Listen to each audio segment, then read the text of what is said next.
Indonesia's Rio Waida looking to sit on top of the lip. Comes down with more speed. How about the wind-up? Down car for Waida. Jamming through that off the top. Moving through a vertical. Well done for Rio.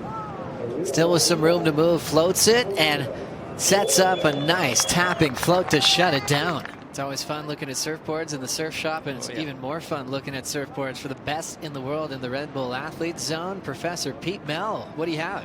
Well, I love surfboards, and over my shoulder here, you've got this fresh Almeric Channel Islands under Joao's feet. Matter of fact, it was a brand new board that was brought here yesterday. He was able to ride it to great success, so good job there for Joao. This is Rio's backup board. I think he has a very similar board under his feet out there in the water now. This one's 5'9", 18 7/16 by 2 7/16, and pintail. A lot of surfers riding this template here. This is the FCS2 AM larges, which it's interesting because you've got a shaper designed on a different sharp eye surfboard, but a lot of competitors, they love these fin designs. And this board's standard, what we've seen Rio ride, nothing real different for J-Bay, but man, it looks good under his feet out there. Yeah, Pete, I was just asking, any surprises that you're seeing in the Red Bull Athlete Zone are pretty standard what we've seen so far this year? Yeah, look, I haven't seen a lot. One thing I did notice with this heat in the water is Ethan Ewing has a prototype futures fin that he's running that has a real unique template. It's also a construction with glass. We've seen him use glass fins a lot recently, but this is a new look at his template. So Ethan Ewing, I don't know if he has those in his board. I'll check on that and bring it to you later. But ultimately, he's been working on fin design, so he's into it. And as Rich, fin design can change the feel of a surfboard exponentially.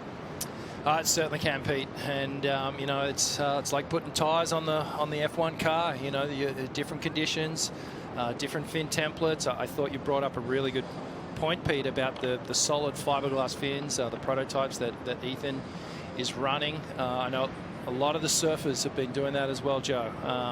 It's been a theme this year in particular. I know with a lot of the crew riding the FCS fins as well, we've been producing solid fiberglass fins as opposed to what's called a resin transfer molded fin. It's still fiberglass, but it's got the core inside of it. So different flex, different feel, different locations, and the surfers switching out. But that's all fine-tuning the equipment. And it's interesting stuff.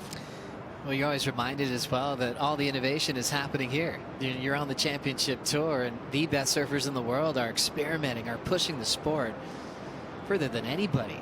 And next thing you know, it turns into a model and a surf shop, and a local surfer can try out what Ethan's been riding, and it just continues to progress the sport. It never stops. The best in the world are always looking for that edge, that little change in fin design that can change their approach. We saw how well that worked for Steph Gilmore last season when she won her 8th world title. Big hack there for Ewing.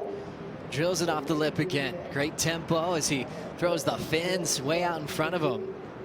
Smaller wave there, but still look loose and radical. He'll get the lead off of Rio Waida on that last wave.